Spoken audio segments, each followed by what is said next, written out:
Good morning. Here I am by a beautiful lake somewhere in Montana. If you know where I am, please don't tell people. Trying to protect this state as much as possible. This is where I am now. Probably some grizzlies around somewhere, but I'm not up in grizzly country anymore.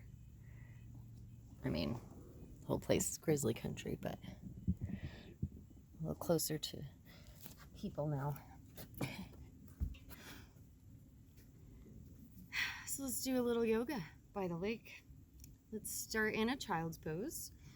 Knees wide, toes together. And of course, if this is not the pose for your knees, you're welcome to roll over onto your back or start on your tummy in a belly down savasana.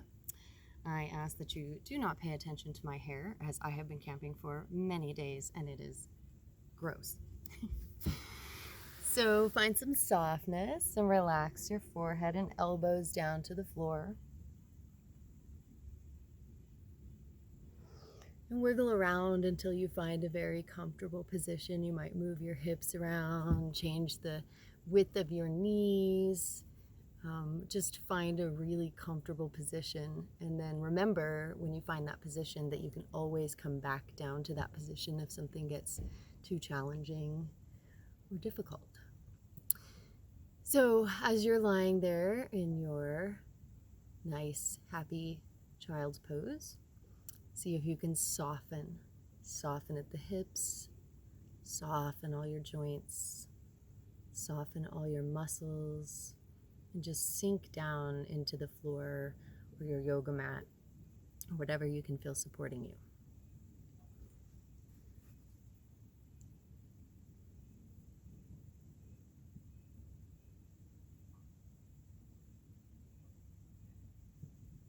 And then start to focus on your breath. Breathe in through your nose if you can. Feel the breath expanding your lungs.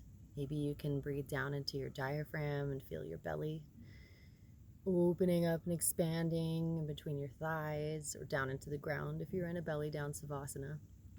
And just feel that breath. Notice it. You don't have to change it, but you might notice if you're prone to correcting yourself a lot, thinking that this isn't right or this feels wrong. Just notice that too. There doesn't need to be any judgment. You're just breathing. And if there's anything you can do, like rocking your forehead on the floor to release more tension in the neck or the center of the forehead, go for it. And then walk your hands over to one side, and as you do, you're probably going to move your head with you. And just look for a nice long stretch along the right side of the body or the side of the body that you went to. And if it's not enough, you feel like you need a little more, then press your hands into the floor, lift your elbows off, and send that opposite hip away from you. And then you'll really get into that side a little bit easier.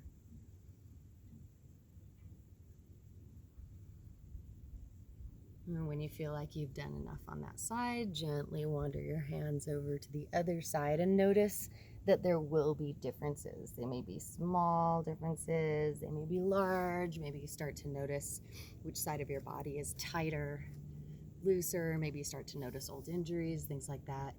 And that's what we're doing. We're noticing and we're working within that. So instead of forcing the body to do exactly what it did on the other side, notice if this side could use a little bit different, maybe half an inch less, or maybe this one needs more of that. You're exploring your body, you're exploring the muscles and the tightness and seeing what feels really good here.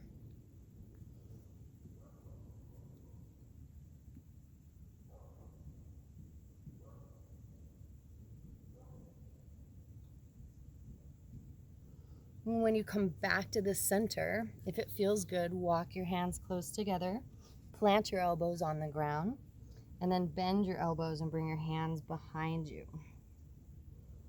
Maybe they come just to the spine. Maybe you can walk your fingers down your back and really feel a big stretch through your triceps. Just playing there and seeing what feels good here. Starting to pay special attention to the shoulders. Noticing if there's something that you can do, like maybe dropping the armpits lower, walking the fingers across each other, just experimenting again.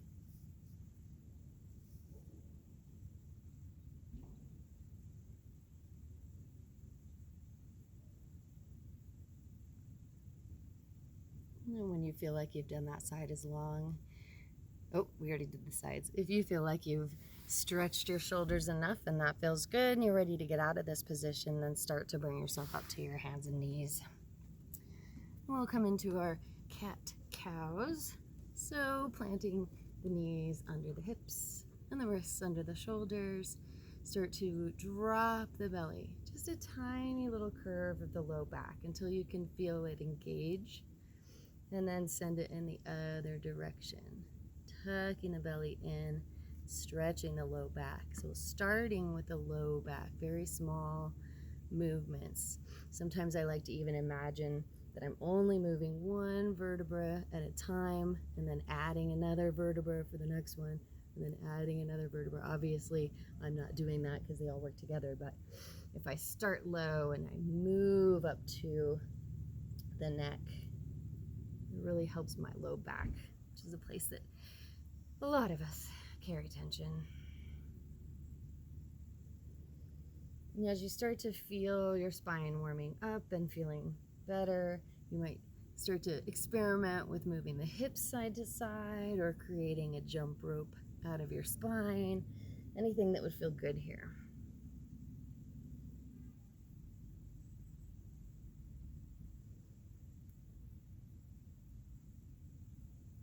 You might even find as you start to feel more movement become available that you want to push it a little farther.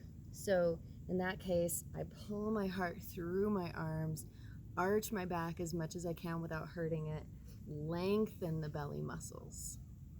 And then when I go the opposite direction, I'm going to squeeze all my belly muscles in as tight as I can and start to look as high up my chest as I can before I come back in the other direction.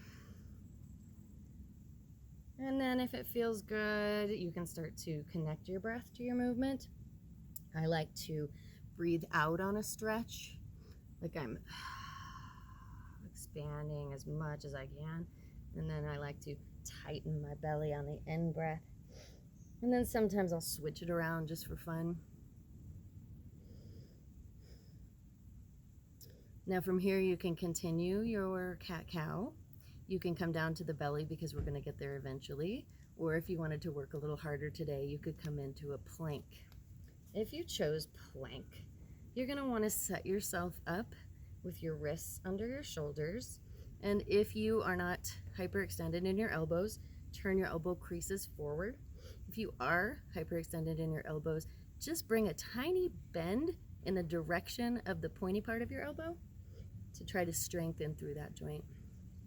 And we're going to tighten the low belly muscles so that we don't crank the low back. And from here, you can come up into your down dog if you like, or you can come down to the belly. When I come down to the belly, I squeeze my elbows in to protect my shoulder. And then I'm going to come into a low cobra. Hands are going to be laterally in under my shoulders, but they can be as far back as my ribs or right under my shoulders. That's where I like them. I'm going to wrap my elbows up and around my low back, upper back, and then I'm going to lift my heart and head away from the mat just until I feel the low back engage and warm up. Take a nice deep breath and then release and come down into whatever comfortable position. I like to put my hands under my face, especially when I'm not on a yoga mat.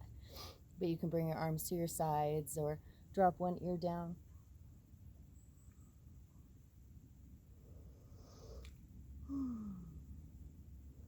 So that first low cobra, we didn't really have any weight in the hands. This time I'm going to come into a high cobra. So I'm going to put my hands right back where they were. And this time I'm actually going to press into the floor. And I obviously don't have to come up to straight arms. Some people can. Not me, not yet. So I'm just gonna press until I feel that low back engage and it feels a little challenging. Take a few breaths and then release back down. These breaks are as important as the contractions, as you're letting your body reset, letting that synovial fluid come around all the joints and letting your lactic acid dissipate. So remember, breaks are necessary too. If you're like me and you like to push it, you need those breaks too.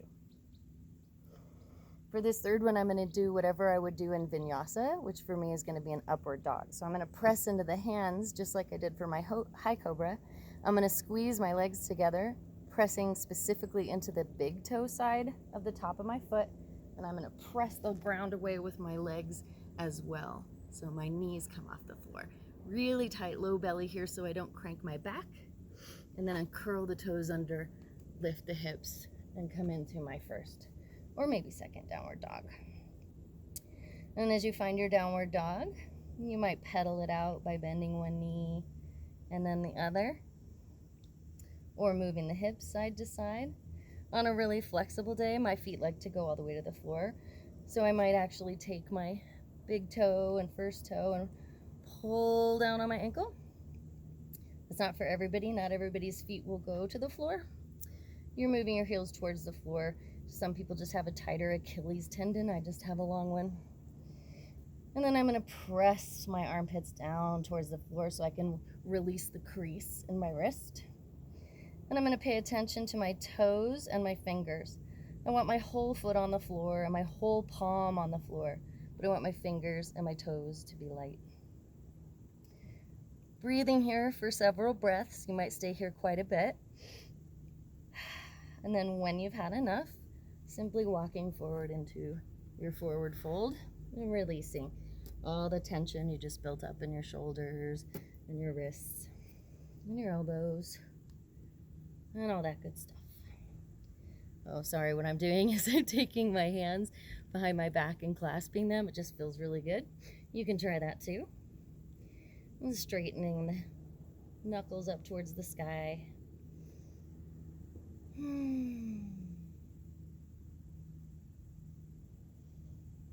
From here, you might come up into your standing mountain, either rolling up or circle sweeping the arms.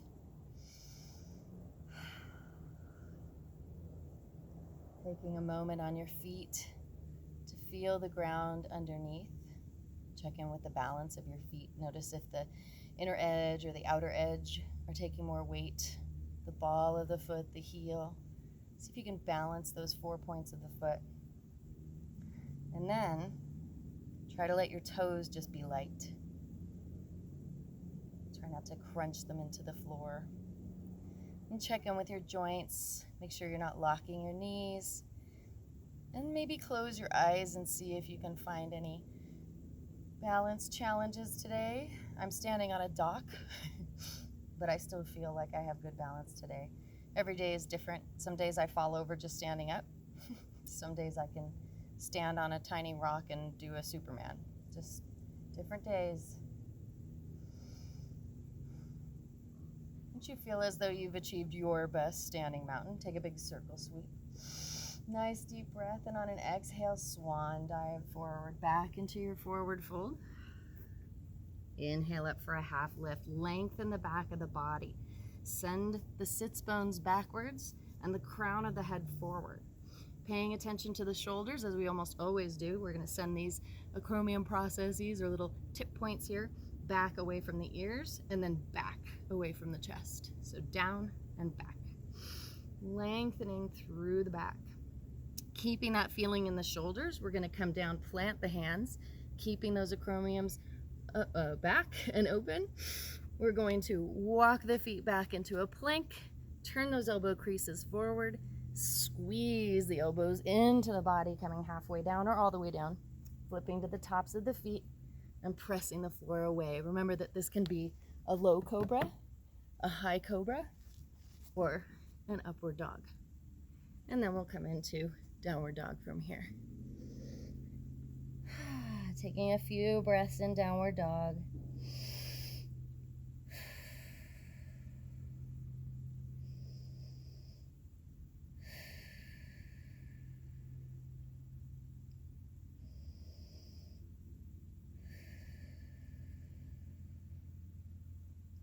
And let's try that chaturanga again.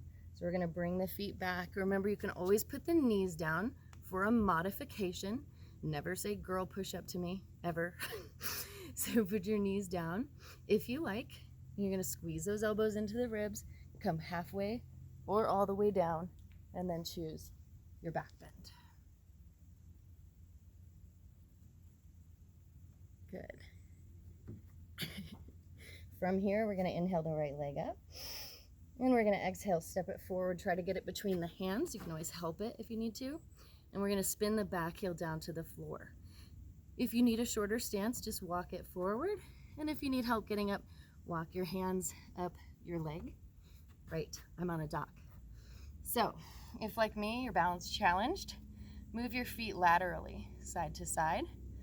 And make sure that back heel's down, but the toe's not pointing over there towards the mountains, because then your knee is going to get twisted.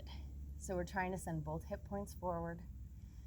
Right hip's coming back, left hip's reaching forward. That's not a force. It doesn't have to look like a picture. It's just the direction we're moving. We're using the inner thighs to squeeze the hips towards each other and pointing forward. Your arms can be up in the air or down by your hips if your shoulders are tired, but your shoulders are pointing towards the front of your mat. Take a nice deep breath here.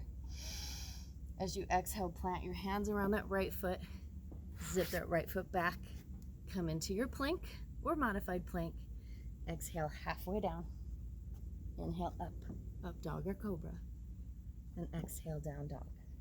A few more breaths in downward dog.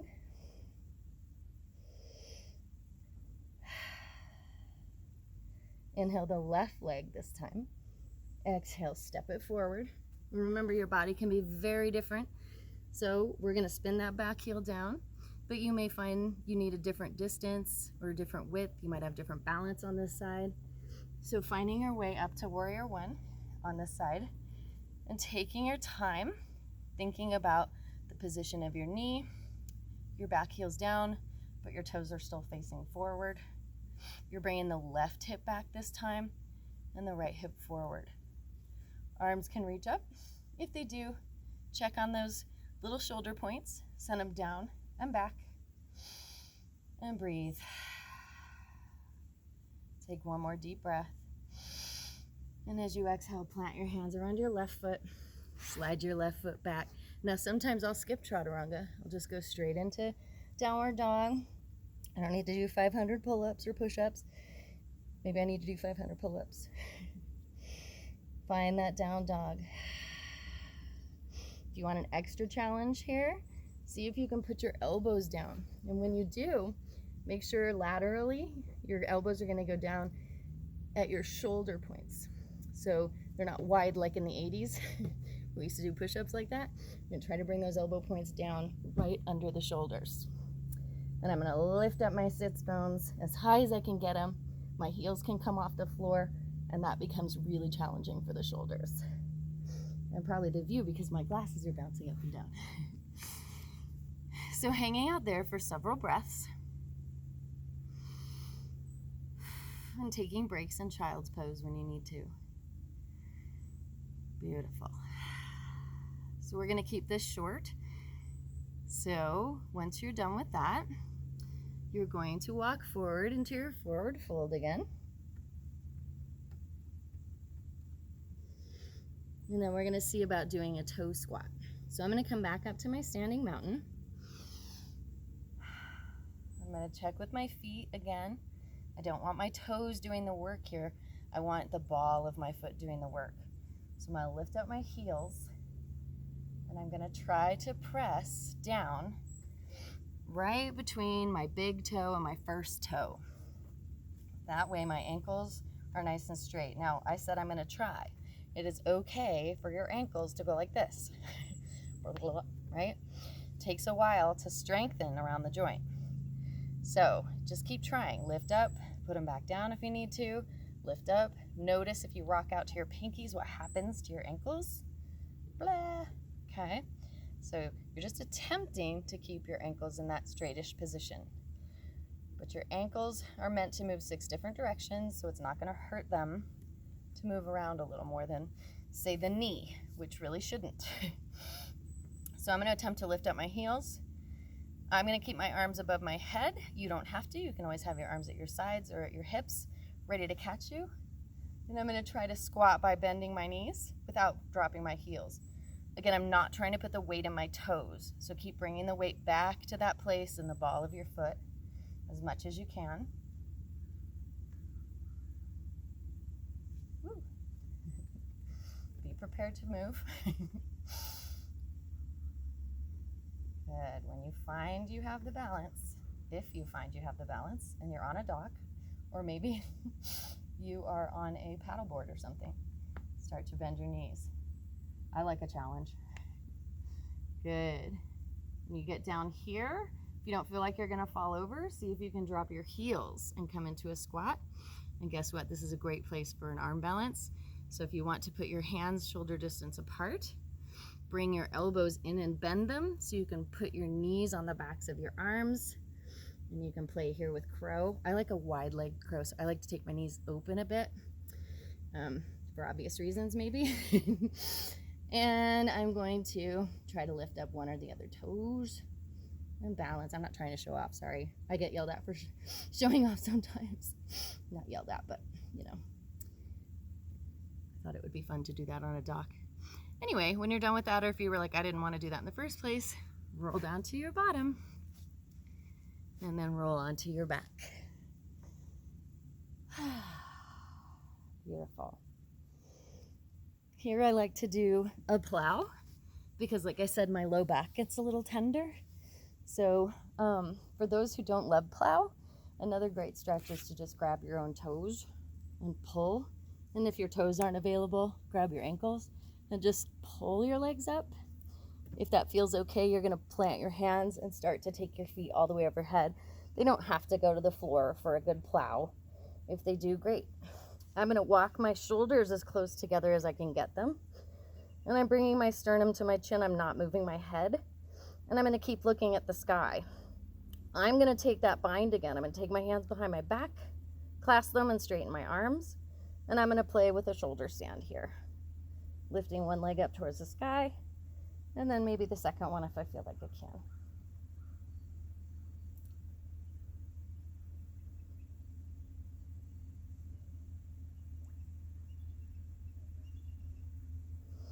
Back in a plow when you're done playing with that, and slowly rolling back down to your spine. Good.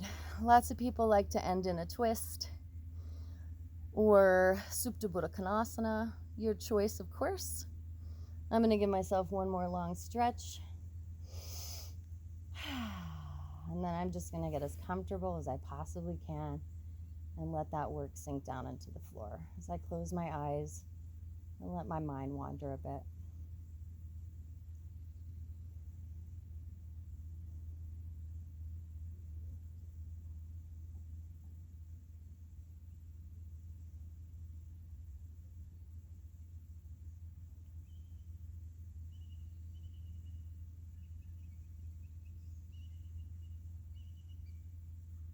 I hope you can hear all the cool birds.